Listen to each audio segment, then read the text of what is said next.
shit first.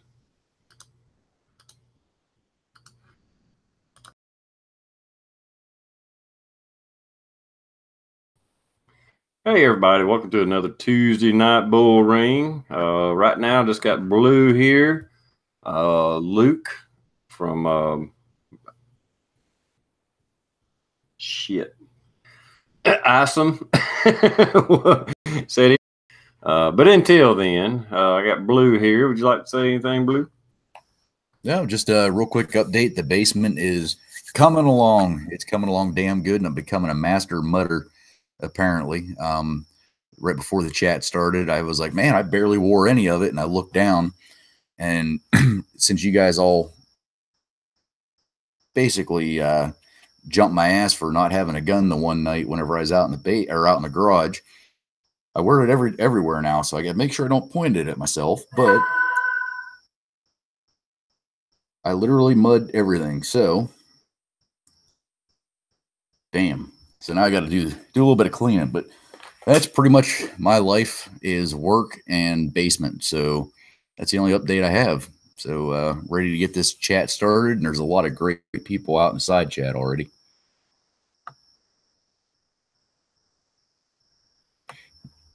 All right. Yes. We'll get this going here. We'll talk about something anyway.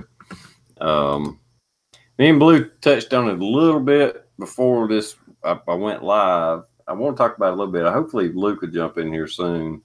I'd like to get his take on it, even though he's a Canadian.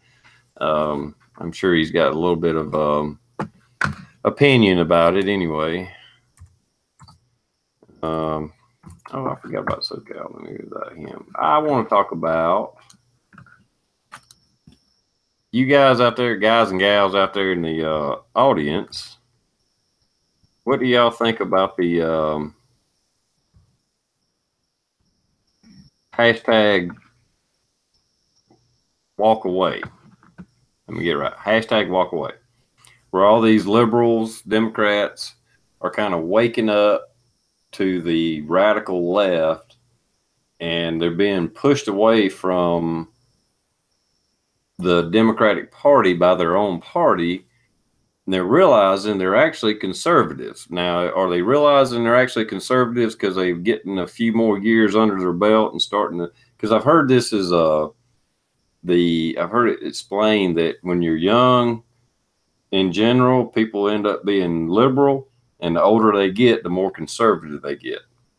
Now, these people, most of them are still kind of young, but a lot of them aren't. A lot of them, I mean, I listened to one yesterday, and the guy was like 69 years old, you know, a liberal, self-proclaimed liberal, his entire life. Musician, lived in California. He's just one example. And he got pushed away from the Democratic Party. He just didn't like what they were seeing, what they were doing. He was appalled at how they were acting. And he said he was, when he started going to the more toward the conservative side, he was like, well, really, this is more in line with what I believe in anyway. You know, it's like for his entire life, he'd kind of put a blind eye to the other side and just figured you're supposed to be opposing it. Of course, he wasn't one of the ones out there, you know, starting riots or anything. And the biggest thing that upset him, he actually broke down in tears, was all his friends and fellow musicians and all that, how they just ostracized him and attacked him and, you know, just unfriended him and, you know, sent him nasty emails and comments and what have you. And I mean, these are people, a lot of people actually personally knows. They're not just Facebook friends, you know. And anyway, I spent a couple of hours actually watching a bunch of these videos, and I think they're having, and I was telling Blue about it. He wasn't really super familiar with it. And I'll let you tell them what happened when you just kind of, well, let me look at it. Well, basically what happened is TR told me about the hashtag walk away. So I went to the wonderful Google search, and all I typed in was walk away movement. My top returns. The walk away meme is what happens when everything is viral and made by a bot. That is from the Washington Post. Russian bots are using walkaway movement to try to wound Democrats in the, and I can't read the rest of it. I'm guessing it's going to say 2020 election. So Russian bots are involved. That comes from CNN.com. Those were my top 3 returns. And then there's another one. The walkaway movement is taking America by storm. ... Russian bots involved. So, TR, you're full of it, man. It's the Russians again. They're meddling in the election. Damn, you done caught me again. I was trying to push my Russian agenda. You know, I'm a Russian spy and all that shit. And I thought it was funny that the fact that you just did a little quick Google search and the first thing that come up is like, oh, it's Russian bots influencing trying to throw the damn election. It's like, are you fucking kidding me? Really? And those stories are all like within the last 5 days. So that walkaway movement, I mean, it hasn't been going on for very long, just the last 5 days, huh? No, it's been going on a few months. Yeah,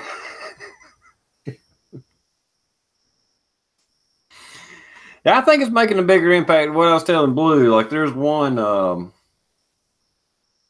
this one YouTube page. I wish I'd had went ahead and looked up the link. If you look up just on YouTube #walkaway, you'll start seeing it's like walkaway fan page or walkaway something like that, and it says fan something, and I'm sure with permission from the people, because I mean there's like one of the guys, that Brian Tenham, I think he's a black fella, he's a cop.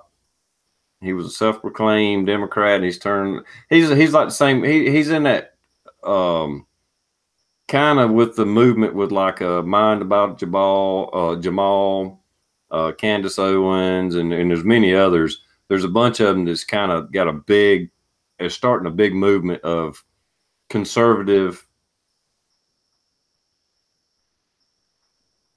black people, African American. What, I don't know what they want to be called. Whatever. But you know what I mean. People of color. Anyway. But like one of his videos is there, and there's a bunch of videos, and like I said, I mean, a lot of them have 50,000, 70,000 views, 40,000 views, 200,000 views. Some of them just have a couple thousand. But anybody that's out there and here, if you got a video that's got a couple thousand views, that was a pretty damn big video, especially if you only got like 100 subs. So I think. But I didn't do an average or a total, and I didn't, and that was just the videos on that one YouTube page.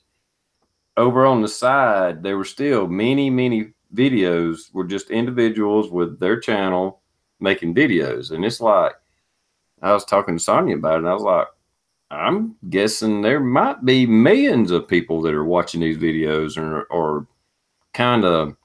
I'm not saying they're going to change their mind, but they're at least opening their eyes. And these people are basically giving their testimony of what they went through, what they're going through, and what they see for themselves in the future. And I think it's pretty fucking powerful myself. Well, and you alluded to me before we went live that, a lot of these people are taking a shitload of backlash from family, friends. They're losing everybody close to them by, I don't want to say joining a movement. Somebody out in the chat room said they're not joining a movement or leaving or not being a Democrat. They're becoming American. But yeah, they're losing a lot by the way, what you were saying earlier. Yeah. I think they've seen this coming, and they must have already seen, and they probably was perceiving that with Trump winning, period, that they seen that we're fucking losing voters. I think it gets back to the, we need to let in as many illegals as we can, hope for amnesty, get these people voter cards, and get them voting. So, because we need a new voter base, because we're losing ours. I think that's to me, it's pretty blatant. Because just a few years ago, they were all screaming, hey, we need immigration reform. Obama, Hillary, Schumer, all of them. You can see the sound bites, 2014. They were all, hey, we got to have immigration reform. We got to shut the border down. Now you're a racist if you talk about it 3 years later. Hey, Luke. Hey, how's it going, guys? How you doing, man? I catch you on short notice. No, I seen the link come up. I'm like, yeah, hell, I'll do that. I just got in the house. The missus were gone out for a drive after supper and such, and check out the lake and such. So it's kind of cool. Cool. Well, how's things going in your world? Yeah, it's pretty good. I mean, up here in Canada, certainly we're well into July, so we're getting closer to that October 17th deadline when we're about to make history, where our entire country will have a federal Cannabis Act put in place and adopted, certainly, where cannabis will be legal for recreational purposes. There'll be some regulations certainly going with that, as we talked about last chat. But so I mean, it's a big deal up here, certainly, and a really big deal. It's taking a bit of the media spotlight. Certainly, a couple days ago, we had what they're considering to be a mass casualty shooting in Toronto, which is our major city up here, one of three major cities, I guess. I'm trying to think of the exact numbers. I think it was 15. I think were involved. Three officially have perished, and a few certainly with some life-altering injuries. And some other people are, coming along okay. Shooter certainly was taken out by police, I would suggest, because our special investigations unit up here, which is independent of police service or anything of that nature, is investigating, which is anytime there's a police involved homicide or anytime when somebody is seriously injured or an allegation of sexual assault, SIU is involved. So, like I said, that's taking up a lot of our media right now in the local area. And then of course everything trade, all right, tariffs. that's the other part of it. I'm Canadian, so Trump is ruining Canada and so on and so forth, and I don't think that's the case myself, but whatever. It is what it is. It's probably time for a revamp anyway, right? Yeah. Have they come out with any motives or how the guy got a gun? Was it legal? Was it stolen? Anything about that? Yeah, no. I mean, really, there was no real motive besides mental illness was certainly there. They were trying to get him help and so on. Everybody was certainly who knew him personally was extremely shocked.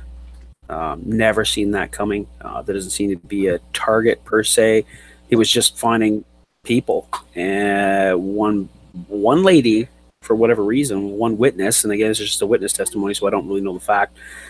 But shot her. She went down. He went over and actually, discharged 2 more rounds, which I thought it's interesting. I mean, for a person who has no motive, nobody would have ever seen that coming. It just makes you scratch your head and go, geez, I mean, we're never going to certainly maybe fully understand what a person's motive is. Certainly the guy's gone now. So that's just it too, isn't it? I mean, Las Vegas shooting, that guy's gone. It's the ones that are still alive, like the Florida shooter and stuff like that. It'd be interesting to be sitting in the first few interviews and then a few years later another few interviews and to see how that mind is, what triggered them, what actually made them say, hey, I'm willing to give up my life for this particular moment. I don't know. It's interesting. So yeah, no motive, nothing. So don't know. Yeah, I know I hadn't heard anything either. I was just wondering if anything, you being up there, maybe you heard something that I missed or whatever. Whatever. All right. Well, what do you? I don't know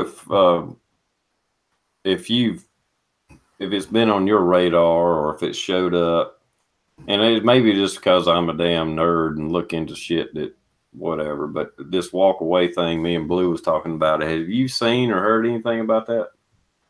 Walk away. Define that just a little bit for me.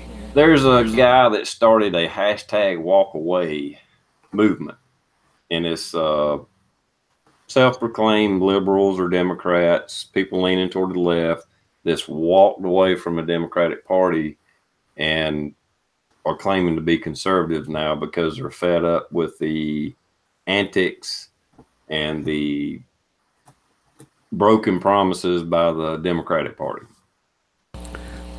I honestly, I haven't heard anything about it. So Okay. to answer your question, yeah, directly, no, I haven't heard anything about it. All right. No. And what's interesting is the guy that started it is, I hate to bring up color, but it don't really matter, but I'll do it anyway. The guy that actually started the movement is a white gay guy. And now he is a self-proclaimed conservative, and he does this long video. I shared it on Facebook a while back, but you know, he just went through all the things that went on, and then all the things that went on after he, you know, said he was a conservative, and how he got attacked by his own people, you know, Democrat, gay, whatever, you know. And when I got to looking into the video, anyhow, what is basically in a nutshell, it's turned into a big movement. Now, I'm not saying it's going to turn the entire Democratic Party, but it's making such a dent. Blue did a search right before we started. The number 1 or 2 or 2 or 3 that popped up on Google search, it was like CNN and whoever else claiming that it's a Russian bots trying to fuck up the Democratic Party. Well, I mean, look, we, and I don't think people really understand. A lot of people, I mean, truly, like, I'm going to suggest 90% of the people I work with, right? If there's anybody that I work with that certainly is watching this right now, if you're offended by that, you're not one of those people. There, that fixes that. But my point is that people have a tendency to be, they jump onto shit, you know what I mean? And they don't read into it, they don't research it, they just jump on board and go, yeah, that sounds right, you know what I mean? They just jump on board with it, and it goes, yeah, that stirred a feeling inside of me, and then they buy it. But I wonder how often some of that is driven by bots, right? Fake news to some degree. We know that that's extremely effective. But on the other end of it, yeah, sure. You know what? I imagine there's going to be a little following of this walk away thing. How long will it be? People's attention span is fairly short when it comes down to it. So define short, you know. There's your answer. Will it take wind? I don't know. The main bulk of it, what they kind of encouraged, and how most of it has come about is not all YouTube. It's either Facebook or YouTube, people doing videos and like giving a testimony and telling their story. So it's not like it's rallies or anything like that. No, this is just individuals telling their story. Grassroots, kind of starting at the grassroots, as they would say. I mean, we see these things take off. So yeah, there's no doubt. I mean, everything starts off as a, you know, as a little hum, you know what I mean, if you would. And then I was telling him on how many videos I'd seen and how many, you know, like 1 million views and this and that and blah, blah, blah. And I was like, I don't know how big a dent it would be to their party. And when he did a search and it come up on Google that it was Russian bots, you know, starting a movement and it's hurting the Democratic Party, I'm like, okay, it's making a bigger dent than I thought, because they're already fighting back. And like I said, and unless I miss something, the only thing I know of is individuals making videos, a Facebook, you know, live video, which is a lot of them, or a YouTube video. So it's like, oh, how's the Russian bots doing this? This is freaking individuals making a damn video. I would agree with you there. Those are certainly not Russian bots. Are they Americans? Maybe they are. If we look at their video history or whatever the case is, or what they've put out, as far as if it's a YouTube channel or even Facebook, I guess. But you know what? It's the same thing. If you're fed up with something, you're fed up with it, right? And enough people are talking about it and making a lot of sense to you. We see the media certainly doing that, especially if you watch all CNN, right? You're not going to like Trump. You pretty much bank on that, right? If you watch Fox, and you consistently do it, eventually you're going to be a Trump supporter. I mean, let's just look at it from this. Maybe this is only from a Canadian perspective. I don't know, but this is what I see. There is one that is definitely for the other, and there's this one that's definitely for the other. You know what I mean? So, oh yeah, you definitely got to watch both of them. I mean, I don't think Trump walks on water or anything, but I do. I definitely lean toward him. I like Trump, you know, and I like it when he pisses everybody off. But I do watch a little bit of CNN and NBC and stuff like that, and I can only watch so much of it because, and I'm not, and Fox is bad too. I know they are, but I have to say the left, oh my God, and CNN and MSNBC and all that, they support all the radical left. They support flat out socialism, and no offense, I know you got a little bit of socialism in Canada there, but we got a lot of it in America, But anyway, their take on it and is so radical. To me, I mean, it seems to be ramping up really bad. I don't know. No, I can, like I say, it's kind of like when I go back to, I don't know, the voting system, for instance. I think the whole fucking thing is perverted. I mean, badly, perverted in the sense of we can all be manipulated so easily by the media, by posts, strong posts, numerous posts on Facebook, our analytics, you know what I mean? It cheats the shit out of our psyche in general, right? And it rapes us to some degree, doesn't it? Analytics just keeps pushing the exact same agenda, you know what I mean, at you. And if you don't purposely go over and look at the opposing side of it, right? I don't think you're being educated in a sense. Look, I could feel all I want about Trump if I was an American citizen, certainly, and all I want about Hillary. Certainly the history speaks to itself, but Trump only has his business history, and certainly the fact that he's whatever the media has been pushing, certainly misogynistic. Yeah, he's not a good guy, you know what I mean? In that sense, he's just not the guy you want to bring home to mom and say, this is my new husband. But at the same instance, he did say he was going to come in and fix the financial problem or the business aspect of America. America first, American jobs. And so I think that's a good thing. I really think that. I've said that back in 2013, I think, when I first started these chats, is that maybe we should just all withdraw into our own countries, do whatever we can within our own countries, and start limiting, you know what I mean, our trade and our trade dependency, and start doing it in our own countries, and really concentrating on that. I think we'd be better for it, really. Is that possible? I don't know. I'm not that smart when it comes to that shit. Well, it makes perfect sense. I mean, you're going to take care of your kids before you're going to take care of your neighbor's kids. I mean, okay, my kids are good now. All right. We have extra. I can help my neighbor's kid now. You're not going to let your kids go hungry while you help your neighbor's kids. Right. Just breaking it down to the simplest thing. I mean, that's the way you should run a country. We'll take care of our people. We got some left over. We'll help you over here. Not help these people over here and let our people fucking starve in the streets. What the hell kind of policy is that? Well, this is what it does. Well, how many dollars do you give to foreign countries in aid? But you're required to do that because of some kind of agreement that you've got in place, a treaty, a trade agreement, whatever the case is. I'll scratch your back and we'll scratch yours. Or if someone tries to scratch your back, we'll be there to tell them to stop, and so on. Or more or less, we've got something that's in trade, like the oil, for instance.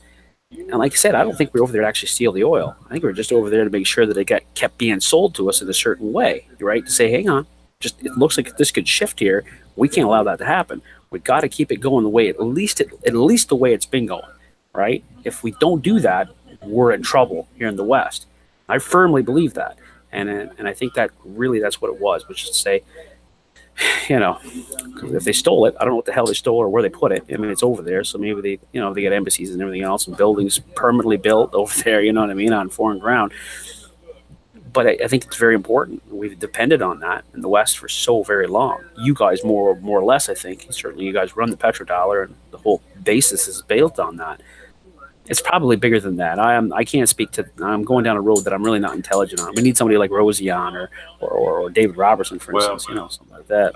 Well, we've been in enough chats to realize. I mean, we've been in some chats. We see what's going on, but at the same time, it's just our perspective of what's going on. And I'm not.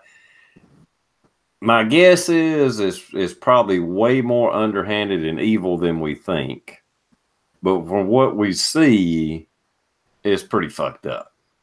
The world trying to control the powers that be trying to control the whole world. You know, I mean, we see that. It's not that hard to see if you're looking, you know. And I'm not just saying America. I think it's people that's in Europe and in America, your George Soroses and all that, you know, Rothschild. You get it. You know, I'm not trying to be a conspiracy theorist tonight, but I'm just saying it's there. That element is there that they got their fingers trying, you know, manipulate the world. And I don't think it's good, but at the same time, there's games being played that we don't have any freaking idea what. And I tend to go back to just that. I know, TR, we don't necessarily see eye to eye on this, and I keep tiptoeing around it because this is your show, certainly. That's why I definitely don't want to slap you in the face on your panel. But I don't necessarily think your vote matters all that much. You know what I mean? Because of just what you said. Because there's a shitload of stuff going on in the background that I don't think it matters which way it goes. There might just, I'm not trying to put a tinfoil hat on here, so, you know, I know Blue's getting ready to put one on and say, oh, here we go. But what I'm saying is I think that if there is, which I really think that there is something a little bit bigger than all of it that's probably running it. It probably is the banking systems to some degree, is able to manipulate it, or it really doesn't matter which way it goes. We're still above the game, or we're still ahead of the game, that we're going to be able to manipulate the shit out of it and still work it. And to them, it's just fun. You know, I mean, really, they got all the fucking money, so what else could it be? Really? You know what I mean? Well, you're not stepping on my chat, dude. I mean, that's been proven in history that bankers play both sides of the damn war. We did that. There were people doing that in World War II. How the fucking Bushes were doing it. They were financing Hitler while we were at war with them.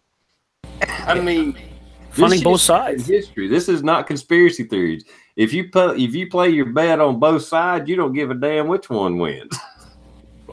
Exactly. Especially if you're dipping in both countries or both sides of the ocean or whatever the case is. It doesn't matter. We did that with Iraq and Iran as far as a government. We were backing both of them.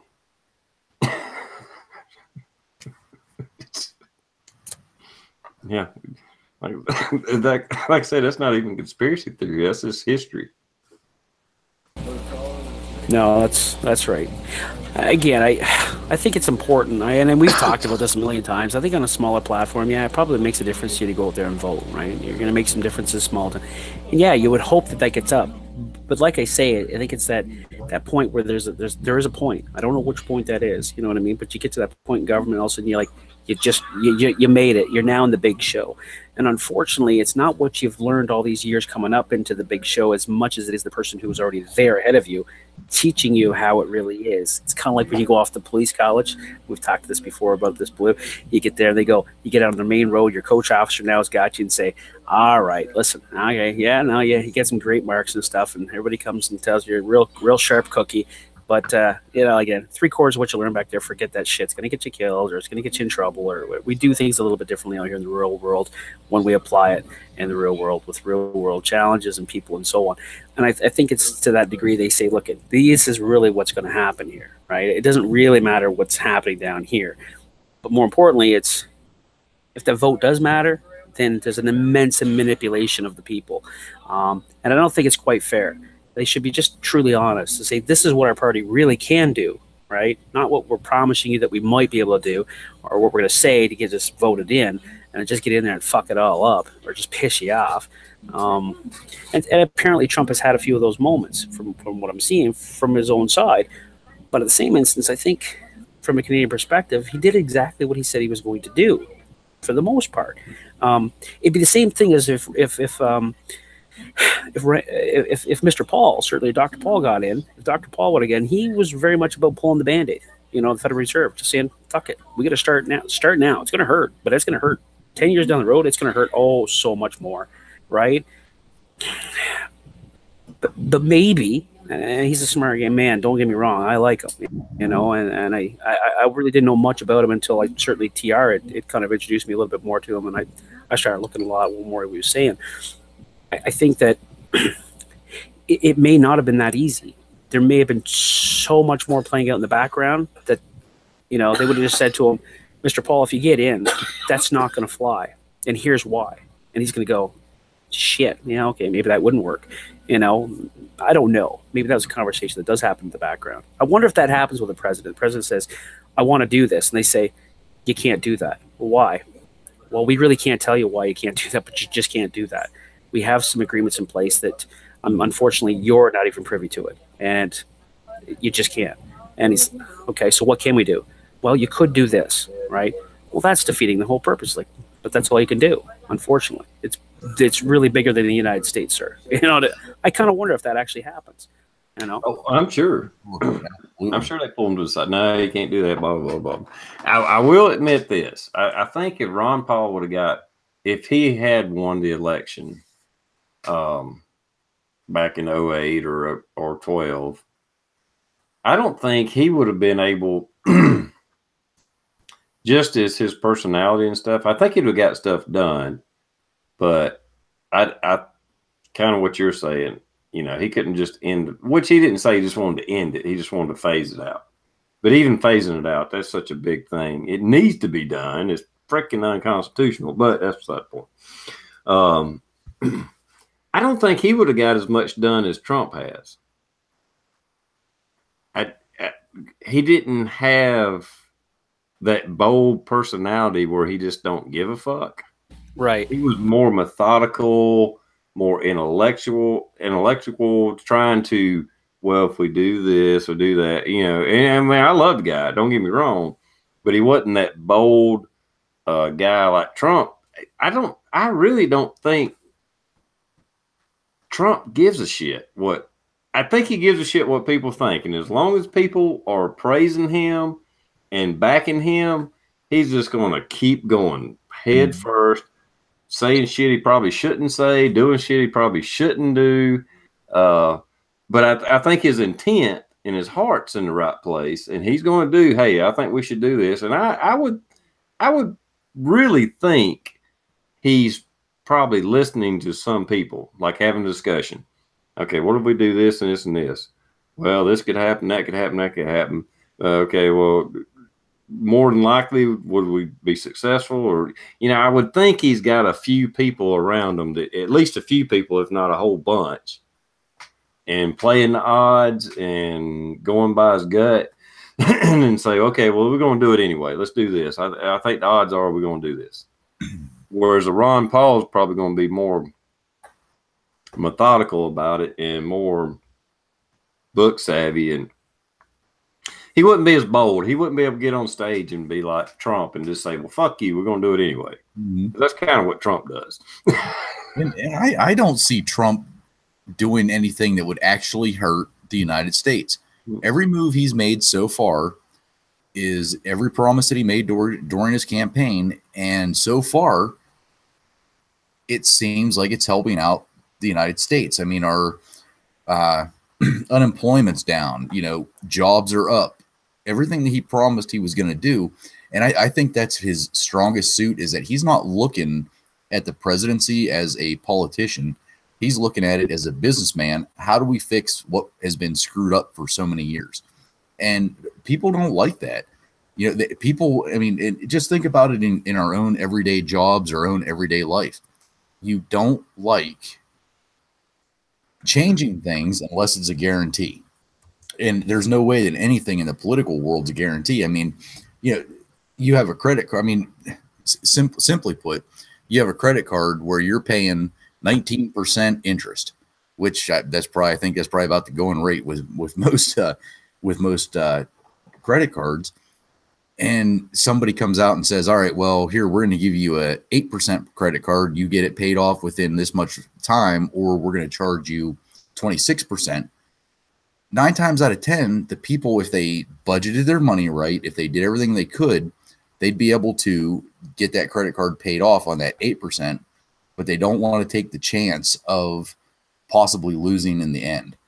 And Trump seems to have this, I don't want to say he has it figured out because we're not deep enough into it yet, but I think he's taken enough risks that are calculated that it's going to come out on the up and up every time. And I don't think he's doing anything to screw America. And like TR said, I like his boldness. I like I don't give a shit what these people are saying about me. This is what I'm going to do. You know, I mean, I kind of went off on a little side thing. I watched some Fox today, and there were a lot of people talking about there was a lot of talk today about and this goes back to a law passed in 1933, 36, somewhere back then. It had to do with a government help, a government, you know, whatever. I don't know what to call it. Anyway, government help to farmers, you know, to keep them from not folding under hard times. And so what they did, instead of coming up with a new law, they're like, hey, they got this law on the books because these tariffs are affecting farmers and stuff like that.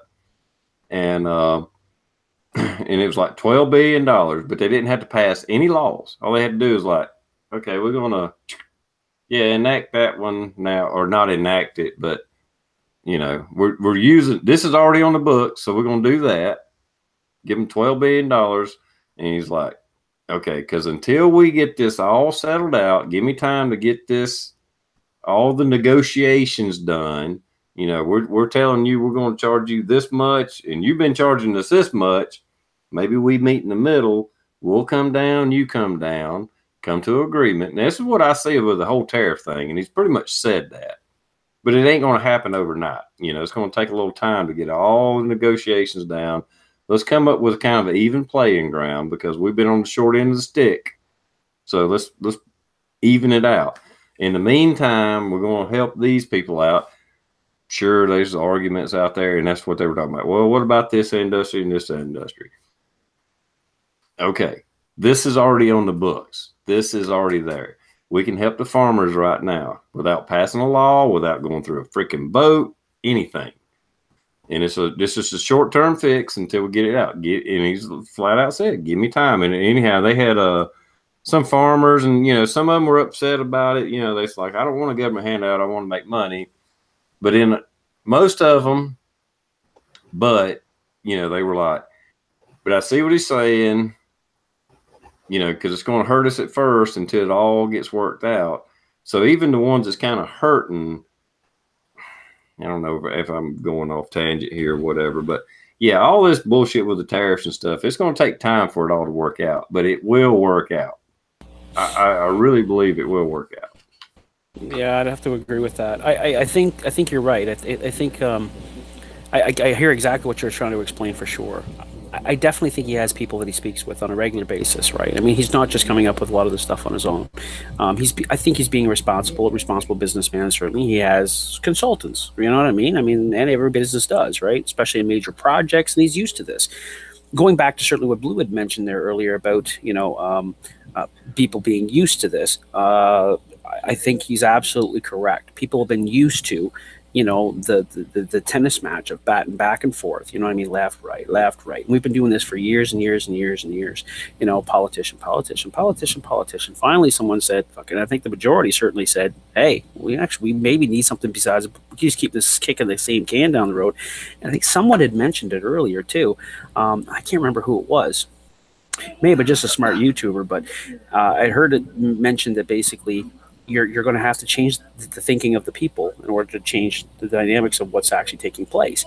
And I think that's absolutely correct. You can't keep doing this. It's kind of like taking a 2x4 that's 6 feet long and trying to go through a door, you know what I mean, into the kitchen, let's just say. You just keep doing it, coming up, bang, bang, bang. Somebody's going to come in and go, why don't we just take it, just turn it up right and walk through the damn door? You know what I mean? And I think this is Trump. He just blunt, just goes, I think this is what we're going to do. We're going to do this. In some aspects, I think he's almost trying to push certain things, but he's really not trying to do what he says he's doing. He's trying to do something behind the scenes, kind of like what you're talking about.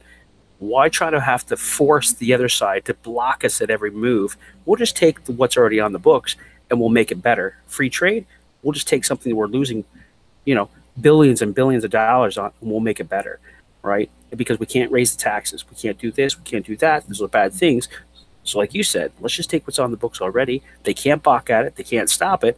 We'll just make it better, and we'll make it work, and we'll tighten it up a bit. We'll do an audit on things, right? We're going to clear out some things that are taking up money that we're not in a position to do that, unfortunately. He's getting a lot of kickback though from certainly the environmental stuff. Sitting there going, closing it, closing it, closing it. Meanwhile, people going, you can't do that. Where we need to do these things. Somebody's advised him otherwise. Somebody said, no, we could get rid of that. We can still go forward on these initiatives, but we don't have to be funding an entire department to do that. Maybe that's right. Maybe it's wrong. I don't really know, but I think you're certainly right. He's blunt, and I don't think he has enough. Like, Mr. Paul certainly. I think Mr. Paul probably is a little bit more moral. You know what I mean? He maybe cares deeply about his wife and his family, where Trump doesn't have to. He really doesn't have to care about his wife. He really doesn't have to care about his kids, because his kids are going to do just fine. You know what I mean? And he's business. He's all business. Look at how old he is, and he's still all business. So I think the one difference, I will say this for Ron Paul, they would not be able to, well, they probably would anyway, but just over policy, but I don't think he would have got attacked as vile and vicious as Trump has. But he would have been a lot more subtle, and even as bold as the stuff he said he was going to do, I don't think he would have got as much blowback. But then again, maybe the political stage wasn't there yet. I don't know. I think he would have been successful, but this election, this time, I don't think we could have got a better candidate and a better president to just bulldoze through and just start chopping regulations and like, fuck all this horse shit. We're going to do this, we're going to do that. And the economy just responded and took off. Mm-hmm. Maybe I mean, we could simply say that, when certainly Dr. Paul was running, America just wasn't ready for him yet, right? I mean, you look at it that way, and unfortunately, just because of where we were and geopolitically and so on and so forth, maybe America, and I guess they were certainly ready for the idea of Trump. He did. He campaigned his ass off, though, didn't he? I mean, every single night you've seen him somewhere. I mean, and attractively enough, it's his own plane in the background. He had the money to do it, right? Ross Perot tried the same thing, certainly, and didn't go, but then he wasn't a very graceful man when it came down to his words and so on and so forth. Trump was friendly enough, almost fun to listen to some degree. Some people would certainly disagree with that and say, no, he's a fucking idiot. But I think that certainly I enjoyed listening to his speeches. They were the same speech basically over and over again for the most part. But again, I'll say it openly. I love listening to Obama speak, right? I do. He's a graceful speaker. He's very well articulated. And he's got a tone that's it's pleasant to listen to, but there you go. He had his term. It's over now. He's not my president, so I'm sorry. Cookies out there says the economy isn't as great as you are told. Well, we're still in the freaking hole. Don't get me wrong. I mean, I understand the economics of it or whatever, but the bottom line is companies are investing money. They are expanding. There's plants reopening. The economy is doing better, period. There's not a doubt about it, Is it still going to fail eventually? Abso-fucking-lutely. Eventually. Is it going to be in the next 10 years, 10 minutes, or 100 years? I don't know, but it will fail. You can't use a credit card to pay off a credit card. Eventually, you're going to fucking fold. Yeah, that's true, though, isn't it? I mean, even if the country wasn't in a massive amount of debt, it doesn't help any that, household debt is so large. When it comes down to it, we can't compare much to you guys down there, but our debt is, per the population, I mean, we have more debt than anybody in the world. So our household debt, individual person debt, it's huge. I can't imagine. I put it this way, I'd be lucky if I got that much in savings, you know what I mean, right now, than what I would technically owe towards the federal deficit. So I don't know. That's not good. But then again, that's why we got out of debt. We got right out of it. by 2012, it was all tidied up. So Well, that's good. yeah, it's hard to say for a lot of people, and I get that. But assets are also low, but it's not in such a way that I can lose them neither. So now, is there, since we're talking about government debt, is there like a country out there that is not in debt at all? I think there is. Actually, I'm going to Google that right now, Blue. I think there is. Because the reason I ask is if we owe Russia $1 trillion and Russia owes us $1 trillion, it's not really a debt. Just call it goddamn clean. I mean, that's the. I wonder. I'm not into that aspect of politics or anything else, but it'd be interesting to see, like, what we owe China and what China owes us. I hadn't looked. Well, the bottom line is Earth owes Earth, the planet Earth, all the countries on Earth owe more money than exists. So I don't know how that's fucking possible, but is it? If you add up like America, our debt is what, 21, 22 trillion now, or going to be here soon? Right. 21. There's only I hadn't checked here lately. I'm sure it's increased a little bit. There's only 12 trillion United States dollars in existence, counting your kids' piggy bank, fucking money in the Swiss bank account. There's only 12 trillion, but we owe 22, 21.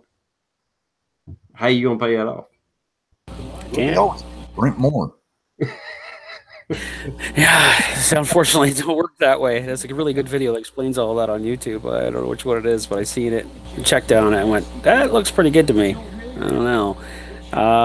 So looking at certainly the list of countries by external debt, certainly there's a little bit difference there, but in the sense that, anyway, United States is in there, the 21 trillion certainly that we talked about.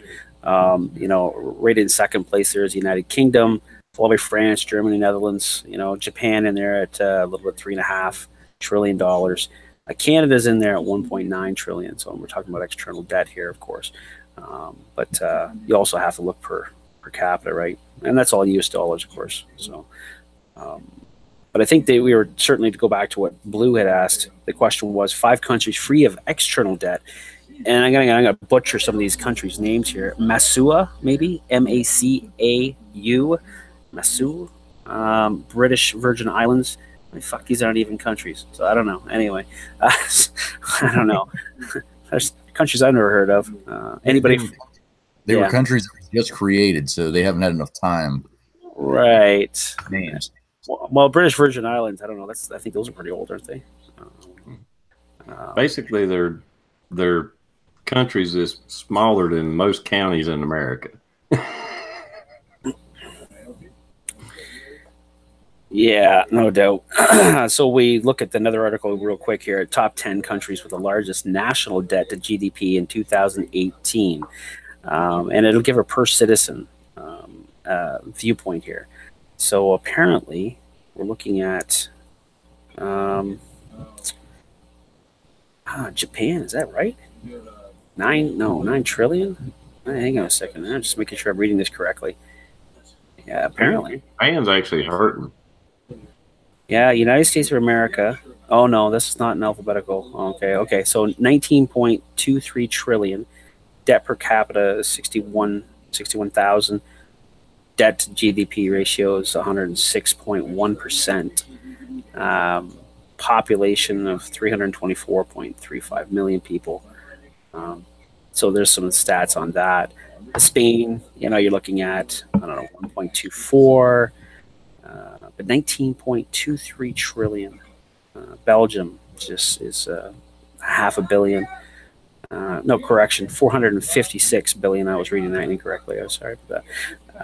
Cyprus, I don't know what's the point of that one, but Italy, yes. I mean, I don't know. That gives you an idea anyway. So yeah, you guys got some big debt.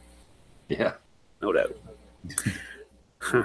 But how does it fold? I mean, we've seen it before. Certainly it's stock related, I guess, and the stock market crashes and then the face loss in the American dollar, and that's it. It's kind of like the dollar crashes, and that's where the dominoes fall, I suppose. We've talked about that before, certainly, many times. See, and that's what I don't understand. If we are that much in debt, how has it not happened again and again and again to where our dollar's worth less than less than Mexico?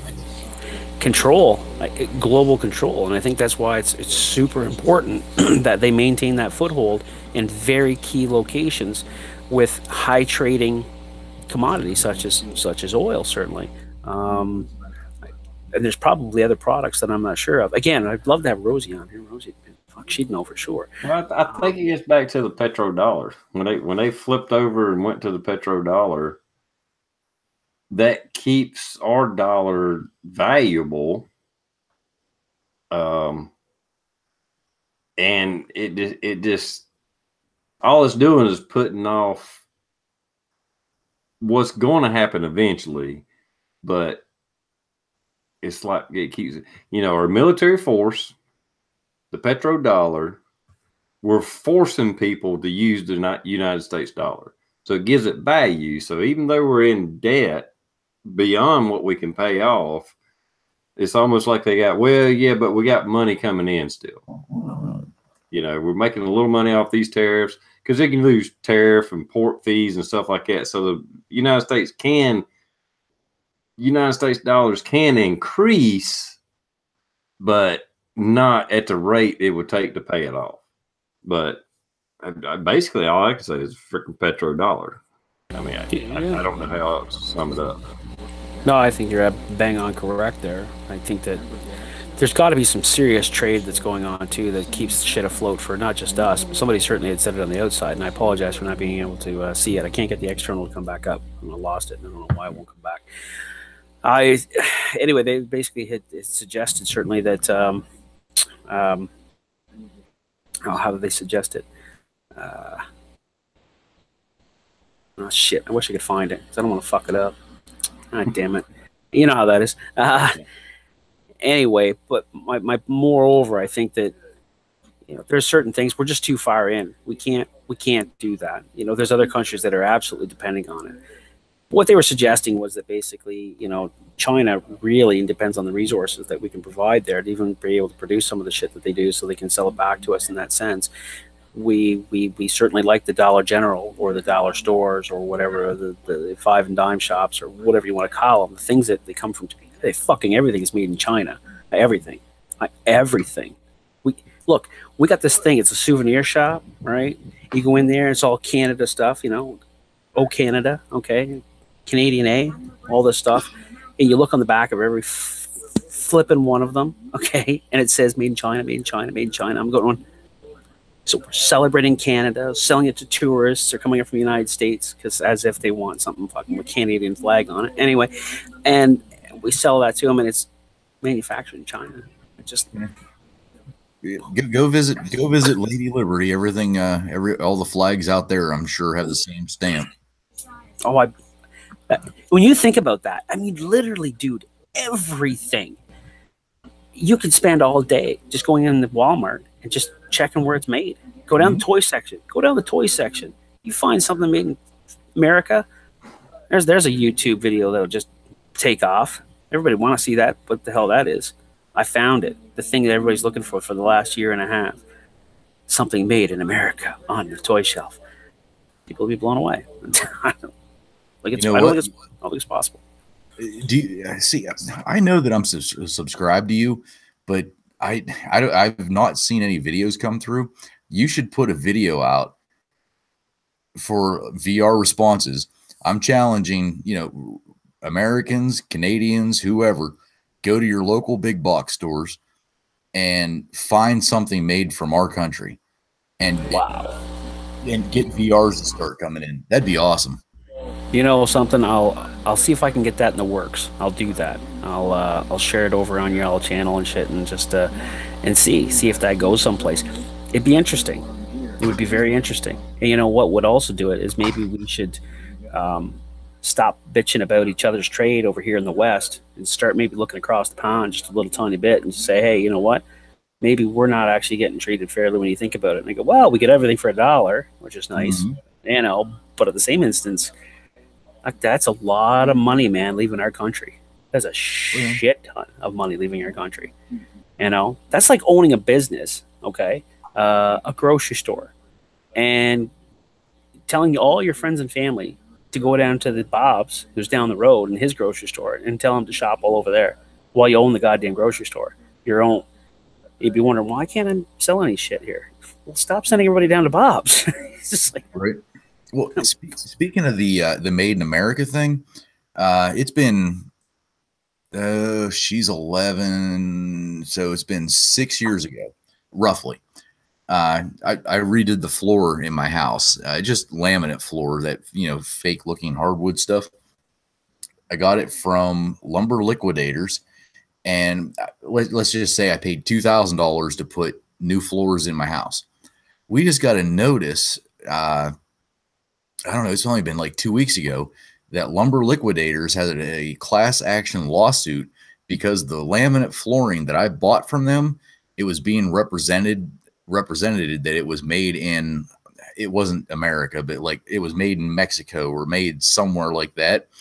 And here they found out it was actually made in China, shipped to Mexico, slapped a sticker on it, shipped to the US for way cheaper than what the US could. I mean, that's a lot of shipping back and forth.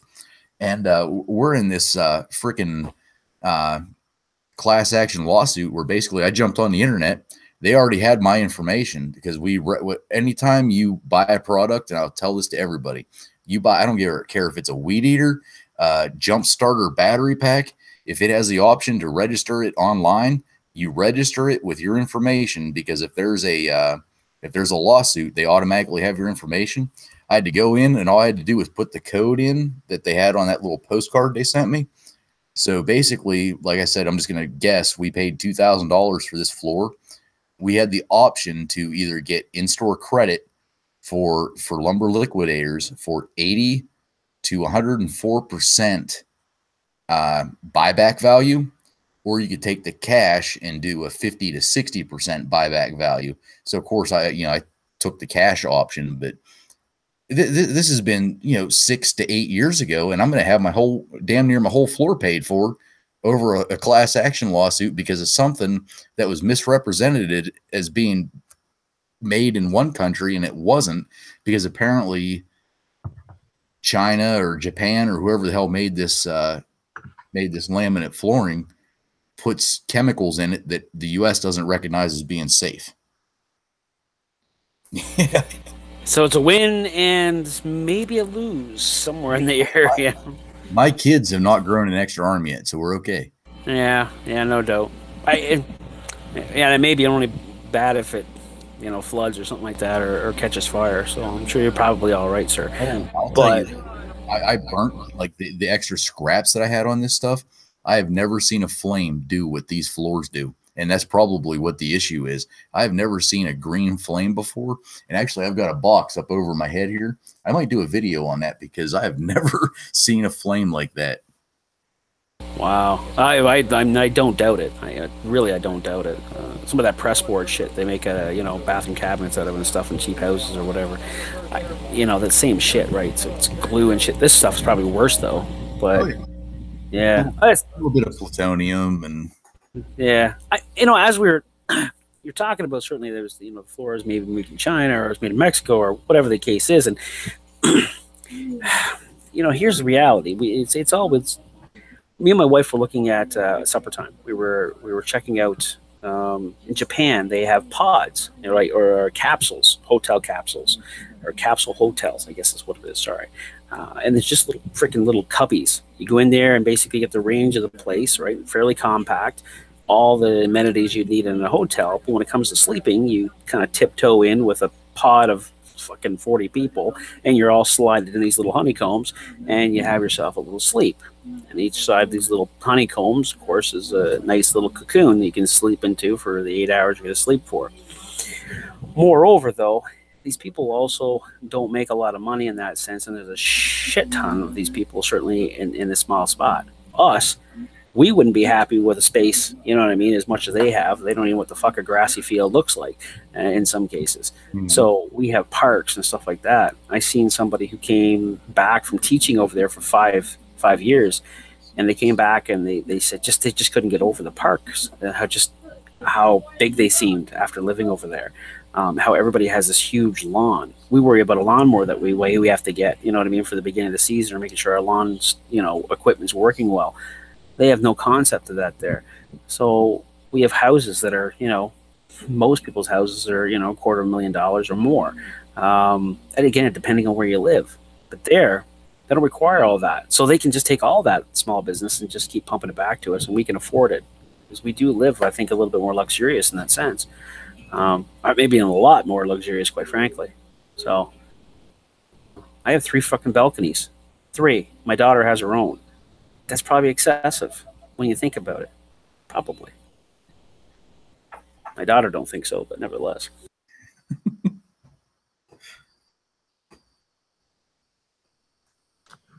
It kind of hit me a few minutes ago, Blue. We was talking about the economy and debt and all that. Y'all chime in and let me know if you think I'm right or wrong. I would say the number one reason the U.S. economy hasn't, if we've had recessions, we had a little crash in 2007, 2008, which I'm not saying it can't fail, but the world is dependent. If the dollar crashed, the entire fucking world would crash. I think that's on that. No, I think you're accurate. I think it would be a global catastrophe. There's no doubt about it. It would be a global shift. Well, like really, I don't think like anybody's ever seen the likes of. I mean, and this would be global. I really believe that. Maybe it would be for long. I don't know, but I agree with that. I do. So with that in mind, that would cause other countries to allow us to be over debt. You know, banks let us be over debt, and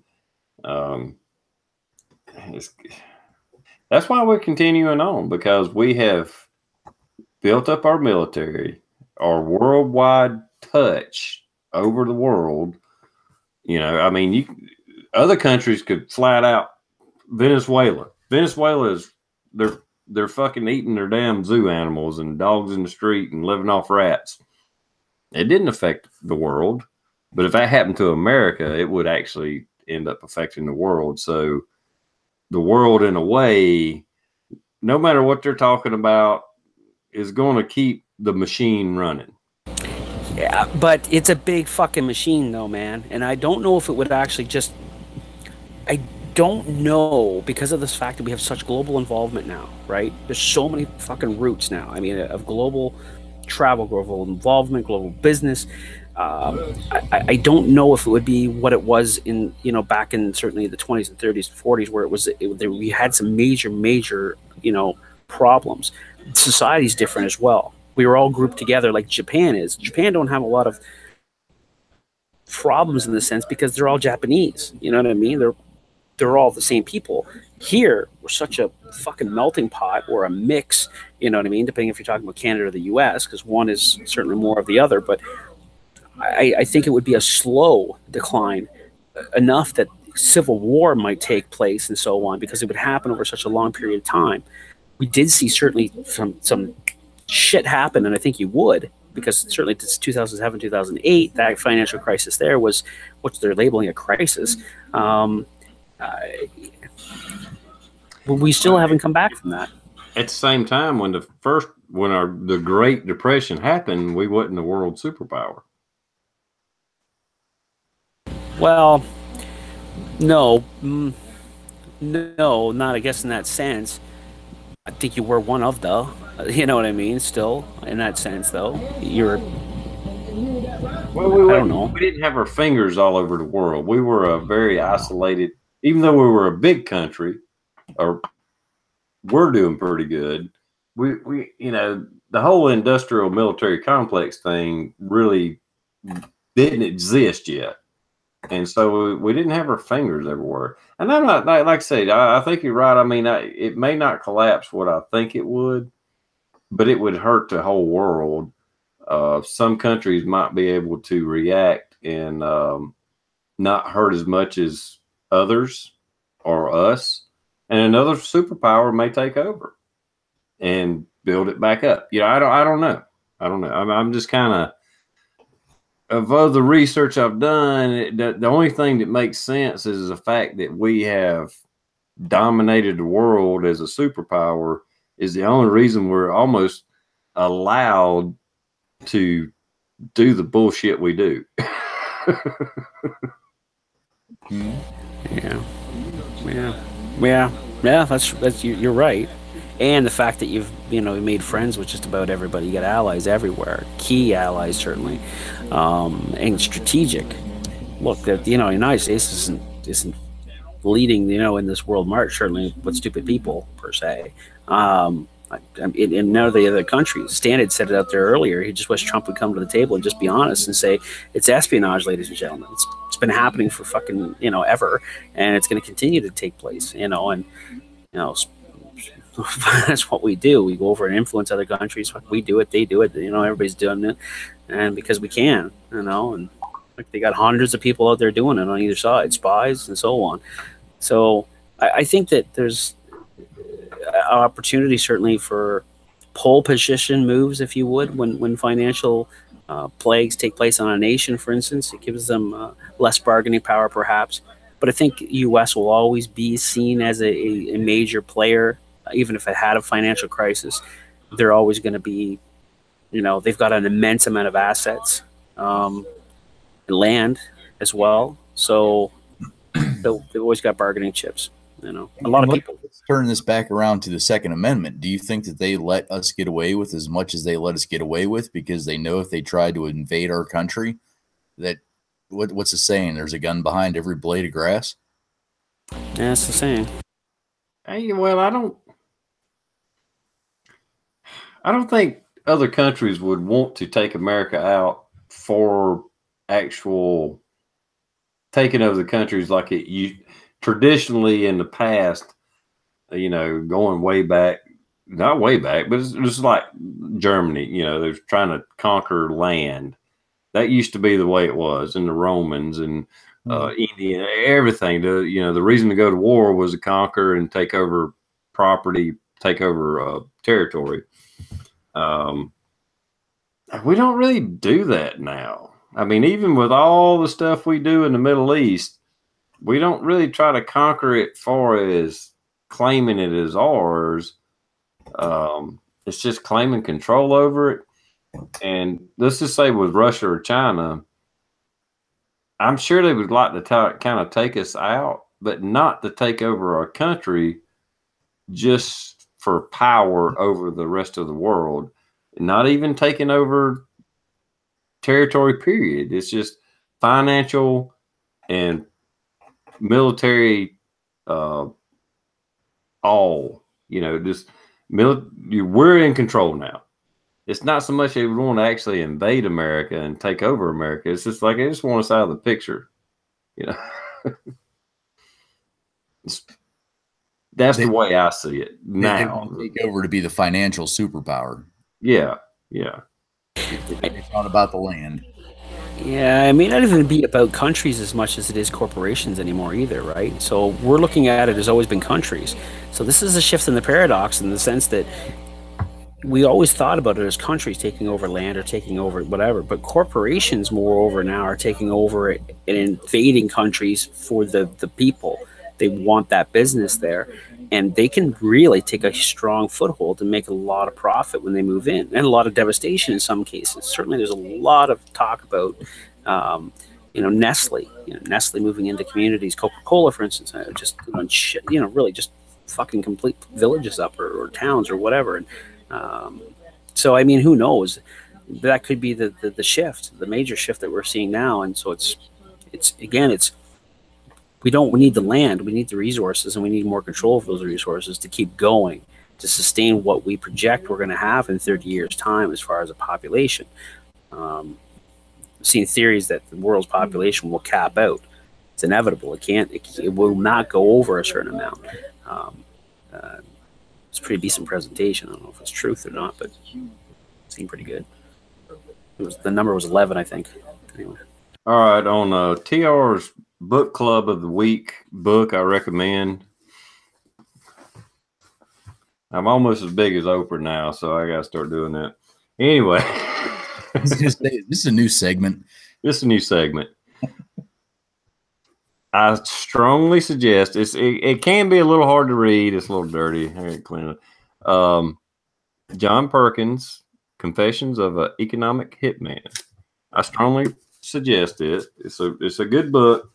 Gets back where we were trying to take control of Panama, Nicaragua, all the Banana Republic shit going on, and that gets back to where we're not trying to take over the territory.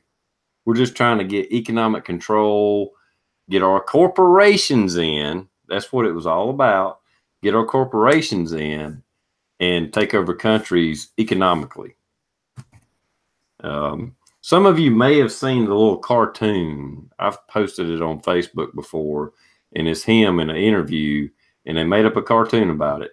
And he's talking about how we go in, promise these governments on, hey, we're going to improve your country and do this. And then they bring in Coca-Cola and, Dole or bananas or whoever.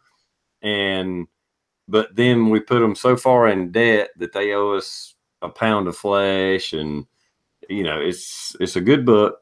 And that's how warfare is done today. It's economics. It's not necessarily on the battlefield. Even though we're in a fucking war still, we're still in the Middle East in physical war. Even that is more over economics than it is anything else.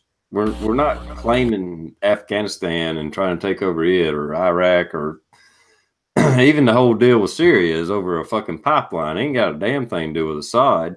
We wanted our pipeline through Syria. And Russia wants their pipeline through Syria. That's what the fight's over. It ain't got a fucking thing to do with humanitarian implications. It's over a pipeline of oil. It's funny you said that about humanitarian kind of rescue mission or whatever the case may be. I mean, it's in one sense, you know what I mean? The fighting prior to is what's created it. Certainly, you have to go in there to kind of stabilize it. But the undertone certainly is the pipeline. And it's like, I agree with that 100%. Again, like I said, it's just pole position or making sure that you have what you've always had and that doesn't go away because it's now threatened. And it's like, somebody says, well, what's the big deal? Let's just, fuck, Canada's got sand. They're like, no. You don't really understand how it works. We have a petrodollar and everything's traded on an American dollar. And when that was trying to be threatened by trading to a gold standard or even a different dollar, people fucking die. That's how it goes. And who suggested that? What was your name? Bang. There you go. That's no longer a problem. We'll call it something different though. You know what I mean? And we'll go in and do this, this, and this, and we'll set up something so it looks different. But, here's one thing though. Correct me if I'm wrong though, but I said to myself, I don't want Hillary in because if Hillary goes in, they're going to war with Iran, fucking guaranteed, right? And I don't think that's smart because what if they get one off? I'm just saying. And now we're here and now they're saying, hey, my only difference is maybe Trump would strike first, or Hillary might not. I don't know. I don't completely understand it, so I'm not going to talk too much on it, but it still spooks me a little bit. Yeah. I mean, that's the bottom line. It's over economics. I mean, even when I was in Desert Storm, and I know I've told this before and I hate to say it again, but even at that time, late 80s, early 90s, they was fucking genocide going on in Africa. I mean, with machetes, the rivers were literally running red with blood. We wasn't really doing anything about that because there wasn't no money in it. But now Kuwait gets invaded Holy shit, let's send the world. It's a humanitarian effort. We got to get Saddam out of Kuwait. Kuwait ain't as big as freaking South Carolina, you know. Not that that matters, but I'm just saying we seen through the bullshit at that age. I mean, I was like 21, 22 years old, and our little motto was, if Kuwait raised carrots, we wouldn't be here. Mm-hmm. And I saw it then, and I didn't even. I was wet behind the ears, didn't know my ass from holding the ground, but I figured it out quick. The fuck am I doing out here in the middle of the desert with an M16, and I'm in the fucking Navy, and well, I was a construction battalion, but anyway, you know, it kind of woke me up quick. I wasn't fully awake. I wasn't fully aware of what's going on, but it definitely gave me a kick in the ass of a little bit of how the world works. You know, it did. I was like, okay, things are different than I thought they were. You know, I ain't saying that I grasped it. I took a hold of it 100%, but it got me thinking back then. And I kind of stayed dormant for a while, and then I kind of started back as I got older and started looking into things. And with that little bit of past history, I was going through Desert Storm, being in the middle of that, it made me open to different thoughts and different ideas and different avenues to look at things. I didn't have a closed mind about it. I was very open to it because I'd already got my butt kicked in reality of how the world works, you know. Not that I know how it works now, but I have a better understanding of it anyway. Well, I mean, me personally, I guess I agree with you. I don't necessarily think I have a better understanding per se. I think, well, yeah, obviously, I have a better understanding now how it all kind of works, I guess. But what's really different now is I stop and I actually ask questions, right? Or I look into it, you know, or I don't blindly follow anymore. That's one thing I can say for sure. And honestly, embarrassingly enough, I mean, as far as the world and politics and so on, and how maybe that works, and the banks and so on, and really how that works, that really didn't get me until 2009. You know, before I actually said, "Holy shit, hang on a second, put the brakes on. Let's put my head out of my ass for just a quick second here." You know what I mean? I just have a look around and just take a listen and say, "Fuck me, this is actually kind of serious." You know, I'm really throwing away a lot of money here, I think. So yeah, I don't know. It's easy to play the game here. That debt game is so easy to play here. Well, I think that probably happens to a lot of people. Like I said, I was in, you know, I went to Desert Storm in 90, came out in 91, was married, had that little wake up call. My dad was always like super conservative, blah, blah, blah, you know, so I was kind of brought up that way. But I would say I was pretty much dormant for, fuck, hell, 17, 18 years. I mean, it was around 2008 when a friend of mine started kind of pushing me toward, like Ron Paul, when he was starting, well, maybe it was 2007.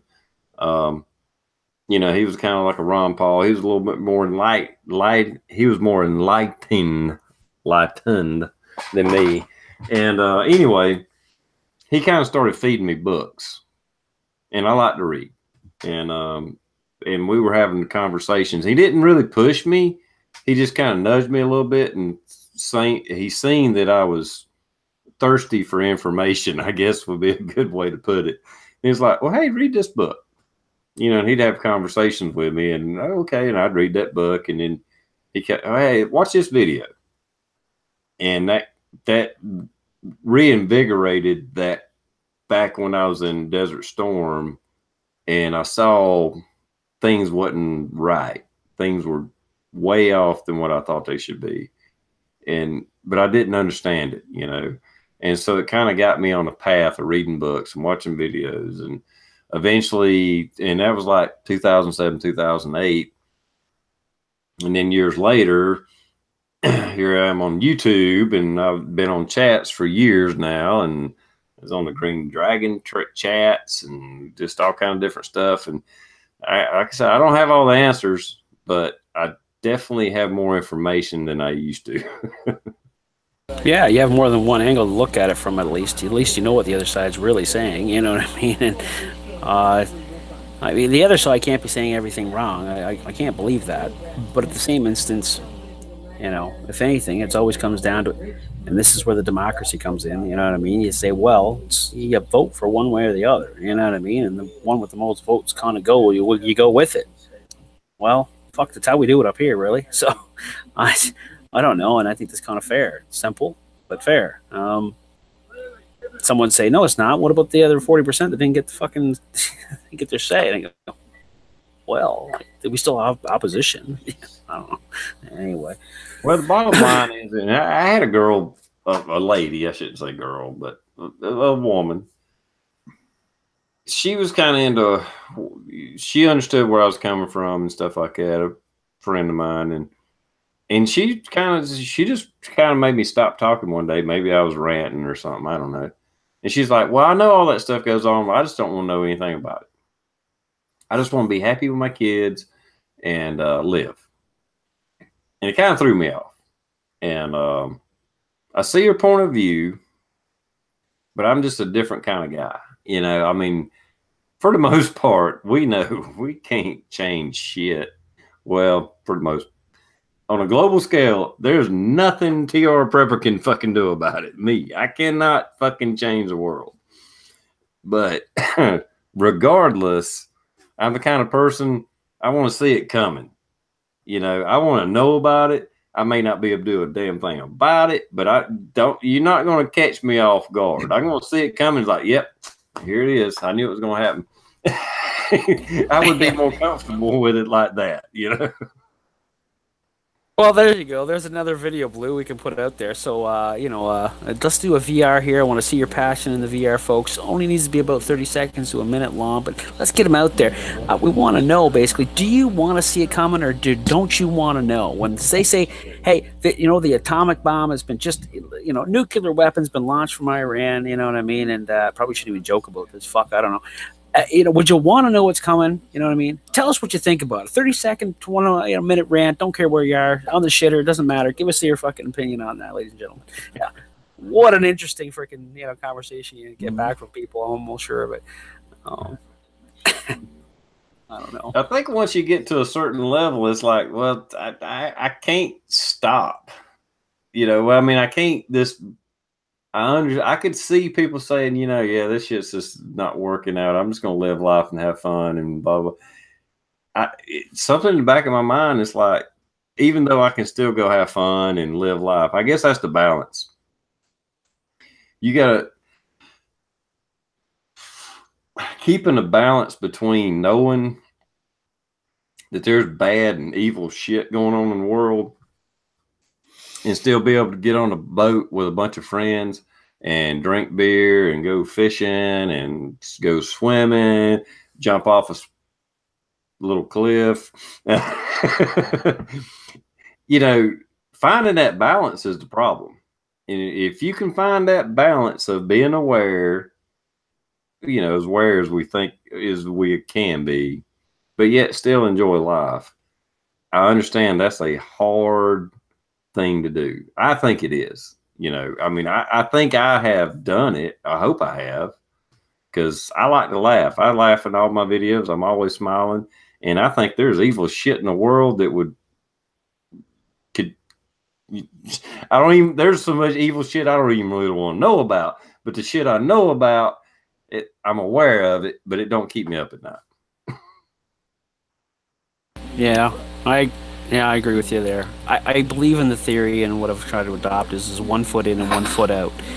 What I mean by that is 1 foot into the rat race that we call life in general, government, everything else, paying your taxes, do what you need to do. So that's the 1 foot in. The 1 foot out is basically saying, I'm still not going to drink the Kool-Aid. I got to come to the table. I got to fucking, you know, pick the cup up. You know what I mean? I got to slip it up to my lips and smell it a little bit.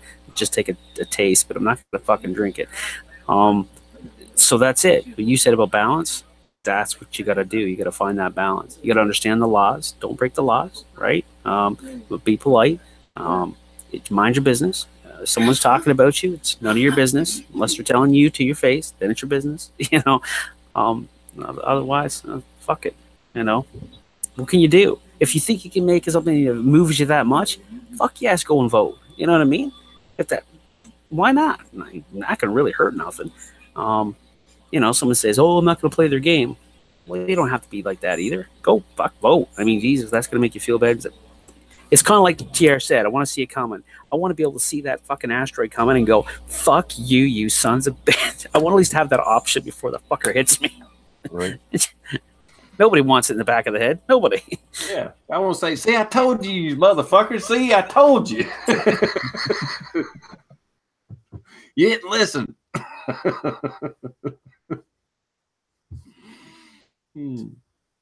I don't know. I guess I'm weird like that. But I did find the balance, because I admit, when I first started digging into, you know, all the banking and history and all the stuff that's going on, I bet for 6 months I think I run off a few friends. I mean, I was just like, you know, but then I calmed down and I learned to, I shouldn't say that. Anyhow, I learned how to balance it out. That was the thing. Just learn how to balance it. It's like, yeah, I'm aware of it and all this and blah, blah, but there's only so much I can do. And maybe that's why I am passionate about local politics, even on a federal level. Get out and vote, you know, do this, do that, write your congressman and all that, because that's all I can do, you know. So I can only do so much, but I can do that. So I'm going to do that. Well, yeah, I mean, those are the people also who, it is. I mean, that's just what makes things happen. Don't get me wrong. I mean, fuck, you guys have a constitution down there for that exact same thing. There was enough information gathered by people. They felt a certain way. They certainly created a movement, you know what I mean, and they acted. You know, and there was enough people that actually acted in a certain way that created a victory in that favor, which now you have your constitution. Certainly that works every day, you know, to some degree. The people that put those Bristol boards together with the big message on it, and they go out there and stand with a bunch of other people that have similar Bristol boards, you know what I mean, chanting the same thing in the same direction. We're always going to have that. Sometimes you're going to get some wins. Some things are going to change the fundamentals of how we operate. This is that social evolution that we talk about. It's always evolving, always, and it always will. Most of the time, though, we, like Blue had suggested, it's the same thing. We see that same thing, right? And all of a sudden, once in a while, something dramatic happens. Something has a little bit more push than the other thing, and now that creates a new movement, or a different, you know, even a different timeline. You know what I mean? In that sense, if you look at it that way, I don't want to get too deep. You know. Yeah, I think so. I don't know. It's, to me, it's almost a hobby trying to keep up with it right now. It don't upset me. Sometimes I'm still kind of like in awe of some of how ridiculous some of the politics have gotten, or all the politics have gotten. But, you know, getting back to what you were talking about earlier about watching just CNN or just Fox.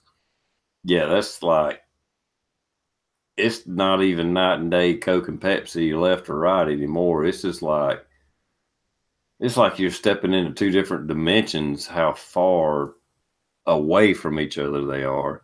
And if all you watch is CNN, Trump's got a tail and horns. And then, like I say, if you watch Fox, he's got a halo. I think he's a good guy. I think he's doing the right thing, but I don't think he's a saint. By no means. Fuck, he's human, eh? Oh, imagine that for a second. Everybody's used to everybody playing nice, playing, you know what I mean? You know, the shit-eating grin all the time and everything else. And it's like, fuck, just for once, I'd like to see somebody up come in there and just be fucking normal for a second. Just be normal. Pass a little gas, have a little burp, you know what I mean? And fucking just tell me how it is. That's what I'd like to see. Quite frankly, ladies and gentlemen, whether you like it or not, you pretty much got that right now. So you asked for it and there you got it. We'll see how that works out. But, you know, and I think we have that up here in Canada too. And in Ontario, you know, our premier that just voted in was Ford, right? Doug Ford, which was whose brother? You know what I mean? Rob Ford from the mayor of Toronto, the infamous, you know, just the fucking average Joe. I got enough pussy at home is what he said, or something like that on live news. My God, man. He didn't even say it behind a closed door in a fucking bus. He just said it right out there in the fucking. I got enough pussy at home to fucking grab onto if I want to touch any pussy. What the fuck? So I don't know. I do have a theory that maybe we should just a little bit off subject, but just talking about a regular guy. Is we just should actually. I don't know how you do it now because we don't really have phone books, but just have a lottery or something. Is like if you get picked, hey, you're president for 4 years. You know. You know what? Mark from Scouting Free had actually put out a video. Go back on his video. He had actually put forth an idea very similar to just that. And I think it's actually quite brilliant in that sense. You pay the person what they would have normally earned as a salary in the years that you pull them away from that. I think that you're required, you know what I mean, as part of an act of government that you have to actually spend so much time watching certain pieces of information that's very neutral and very truthful in that sense. I don't know what platform you would get to deliver that. And you have to vote every week. You know what I mean? It's a mandatory thing. Otherwise, you get taxed at your fucking yin-yang or something like that. Maybe you'd actually get more decisions made. And people were actually put into the place, and the ministers were put into places that actually had a background in it. Not because they got put there. In Canada, we do it just so strange. It's like, well, what do you mean? That the former Minister of Transportation is now the Minister of Environment. Why would they even do that? There's no transferable skill set. There's like, oh no, it's not about that. It's just they're just a public figure, right? But they got all these people that you don't vote for that make all those decisions. That's how it works here. I don't know if that's how it works there, but that's how it works here. Oh, and then when they make a decision or a law or pass a piece of legislation, as soon as they do it, they shift the cabinet. So then when it really fucks the people and you go back to try to chase them, they go, oh, we're sorry, we've already shifted those people. They're no longer up. And it was a collective that made that, so we really can't hold each one of them accountable. You know, I don't know, fuck if that ain't designed by fucking... It's fuck design. Anyways, don't get me started. What I want to say is this, and you said something about this too. Get on YouTube. It's either making this worse for me, and maybe I would have been a calmer person if I didn't get so much information. Maybe I'm a calmer person now because I have this place to vent at it. Flip of a coin, maybe. Yeah, there's a lot of information out there. Not always good information, but there's a lot of information out there. I think we would probably be better off if all the representatives and all the senators and all the presidents were just picked at random and didn't even have to run. It was just like picking names out of the hat. Okay, you're this position here. I know it'd probably be chaos, but at the same time, I don't know that it could be any worse. No, I think it would be reasonable, because what would a reasonable person do? A reasonable person would look at it and go, okay, you know what, guys, you have to bear with me here. I know you're smart at this. So, you know, you've got 25-year background. You know, we're going to do some quick interviews here. I get some people here to advise me a bit here. So what's the priorities? You know what I mean? Okay, where are we leaking money like huge? Okay, is it sensible? Can we back off on a bit? Can we refine it somehow? Okay, good. You're tasked with that now. We would start to compartmentalize, certainly as it is already, and we would refine it the best we could. But we would go back to thinking about how we would do our own business or our own household. I think. I know it's fucking way more complicated than that. I get it. But I don't know. Yeah. It probably is way more complicated, but at the same time, I mean, I'm sure your government's the same as ours. It's like so freaking huge. And I've said this many times. I even said it to a guy yesterday. Was at work. We were talking a little bit about politics, not a whole lot, but just a little bit. And I was like, you know, when I get up in the morning, I get dressed, make a cup of coffee, go to work, punch in, do my work, go home. I don't really need the fucking federal government. They don't help me do my job. They don't do anything for me other than tax me when I buy gas or whatever else. I don't need a federal government. I need a federal government, you know, to have some security. And there's things that we do need a central government for, but not every little aspect of our freaking life, you know? No, but again, the more different people you put together, and I'm not a racist by any means, and you know, most people understand that about me, but the more different cultures, let's just say, that we put together, okay, that's a better way of saying it, more neutral way of saying it, proper way of saying it. More cultures you force together in a small area, the more conflict you're going to have. And quite frankly, I don't think you can get a majority to see eye on anything unless you just give them two fucking things to choose from. Here you go, which is your election, certainly. Because really, to poll the population, they wouldn't have voted for either one of them, but that's the fucking choice you get. So you don't want to waste your vote, so you go in there and you vote. And there it is, right? It only takes 3 people to actually vote in. Yeah. You know what I mean? So it's either because they encourage everybody to, and I've said this twice before, the only reason they want everybody to get out there and vote is, I think, is either one of two things: to keep canceling out each other's votes, right? Make sure that everybody's participating, but more apt to make sure everybody's participating. Everybody still keep following the goddamn game, and they want to make sure everybody keeps following that game because that's what keeps it going. So there's that conspiracy end of it. If there's something bigger than that, they want to make sure everybody's still involved and still playing the game, right? Well, they already got you by the short hairs anyway. Like, you can't do nothing without playing the game, paying your taxes and shit like that. Stickers on your truck or whatever the case is, go up and down the road, license renewal. So fuck, you're tracked on everything. Jesus. Apply for that fucking warranty on your fucking flooring. I mean, Jesus, they got you tracked there. Damn right. Sometimes you win, sometimes you lose. I don't know what the answer is. Chance, a lot of it. All right. Ask Blue, he'll tell you. This week alone, he's going to be sitting there, and someone's unlucky day is going to be because they were going 72 and a 55. That's too bad because everybody else was doing 69. So, right? A chance. It's all of it. Every fucking one of those people are breaking the law. It's just that one that caught your attention. So.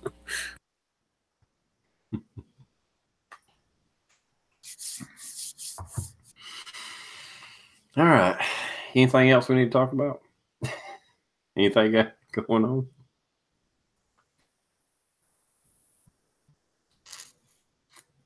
I might be in this early since I got to work tomorrow. Only about 9 minutes. You got anything going on, Blue? No. Drywall? No, other than drywall, I was around 445 kids this last weekend. They were all shooting guns. They were all shooting crossbows. They were all shooting, regular archery, muzzleloader, all that shit.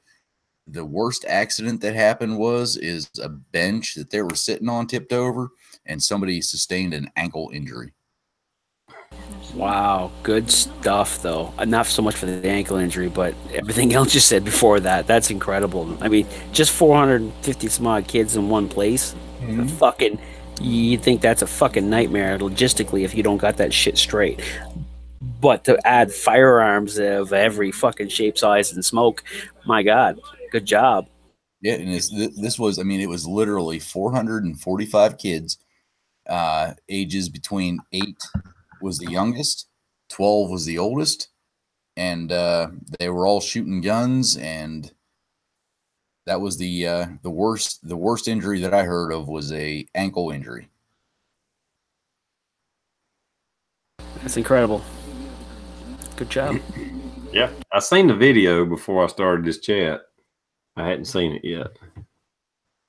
I mean, it's a program that they put on. I mean, it's a couple counties over from us, but it's the best youth field day ever. I mean, I know they do youth field days across Pennsylvania, but this is by far the best. I mean, they have 22 shooting, skeet shooting. If you don't want to shoot the skeet, you can just shoot the shotguns at the little birds that are hung on or the clay pigeons, whatever you want to call them. They're hung on a pole. Muzzleloader, crossbow, not kayaking, canoeing, fishing, and this is all jam packed into like an 8-hour day. 445 kids, and you get 10 rounds of, which it doesn't sound like a lot, but each kid 10 rounds of 22, one shot at the muzzleloader, one shot at the crossbow, 4 shots with the shotguns, 5 shots with the archery. Plus, I mean, let's face facts. That stuff's scary, but there's nothing worse than like 20 kids lined up on a bank of a creek throwing fishing lures into you got those hooks flying around. That's probably the most dangerous part. But gun safety. I mean, they taught them how to duck call, turkey call, using bird dogs during hunting. I mean, this is all jam packed in. Greatest event in the world. So if you guys have something like this in your area, make sure you get your kids out to it. It's freaking awesome. Not here. My God, it's an incredible initiative, without a doubt.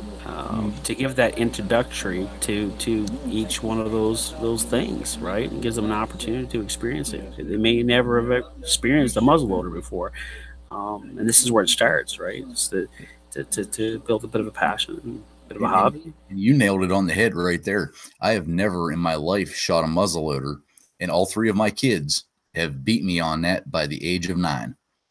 That's wicked, eh? That's it. It's what's neat is you can use your last name, and you say, well, little Billy Johnson is the first Johnson certainly of the family to do such and such. You know what I mean? And I got my little guy was the first one to climb this particular mountain in Newfoundland, which I said, well, there it is. This the first one with my last name certainly that ever he reached the top. And I thought, that's cool. Before me, but whatever. Yeah, it's neat. And this is not what the program is about. However, the program that we went to, it is so huge that they give away every piece of equipment that they used. They give it away to the kids. So they had, let's just say 20 22s. They had 20 shotguns, 410 and 20 gauge. They had, 50 fishing poles. It's all given away to the kids at the end of the program. It's just luck of the draw. And and this is, we've gone for 3 years, and I've had like 1, and then I've had 2, and then 1 didn't want to do it, so I had 2 this year. And this is the first time that one of my kids have won something. But my one kid won a 22 youth model Ruger, and the other kid won a bow and arrow combo.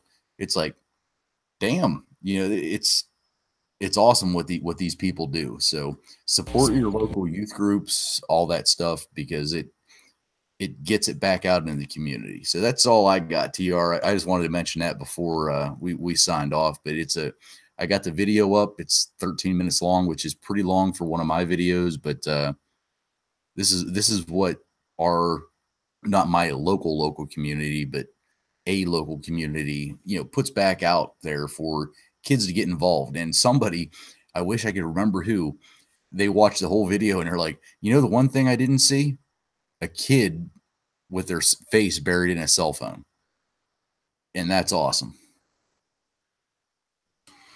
And I think it is awesome. It's well worth mentioning. And I'll go check that video out when we get done here. Because by God, somebody needs to start raising some kids right and introducing some real things, because there's a lot of pussies out there.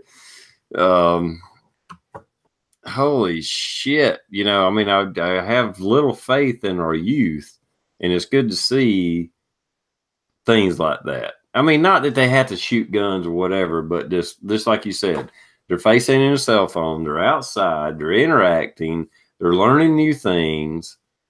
That's good to see. That's awesome to see, actually. Mm-hmm. Yeah, these guys, they definitely do it right. So, and all of these youth field days across Pennsylvania, they do it right. But these guys, they actually made a group of I can't remember how many people they have on their panel or their whatever you call it, but they have made this their passion, and they make this the greatest thing for at least our local area. I mean, it's awesome. All right. Cool, man. That's awesome.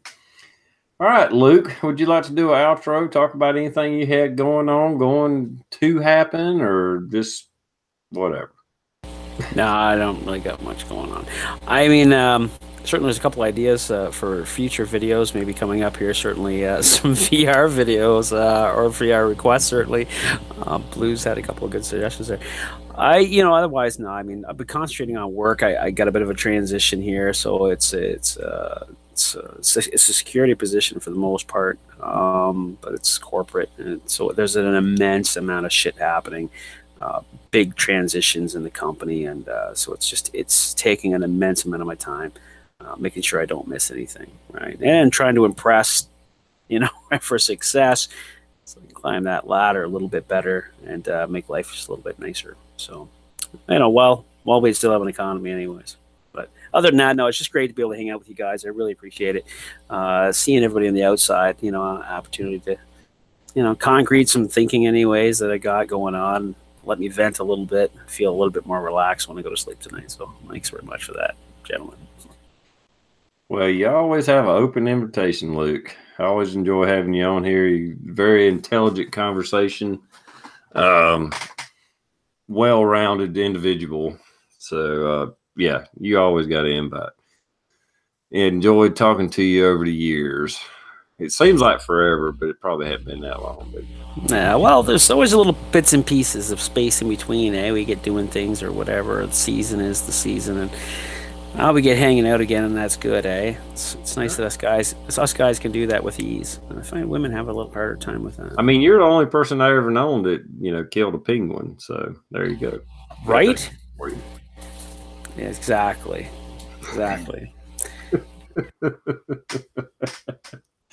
All right, with that, I don't have anything going on. I can't say what I'm going to be doing. I really don't know. Anyway, thanks for coming out. Thanks for hanging out with us, and always enjoy these. And we'll be back next week. I'll be on Trees Are Blowing chat this coming Thursday. I think it says Thursday. Yeah. Thursday. So go check out Don, Trees Are Blowing, and we'll have a little hour-long gun chat. We got to where we talk about politics as it goes. But anyway, that's the only thing I know I got coming up. So I'm pretty sure it's this Thursday anyway. If not, it's next. All right. With that, later, everybody. See ya. Good night.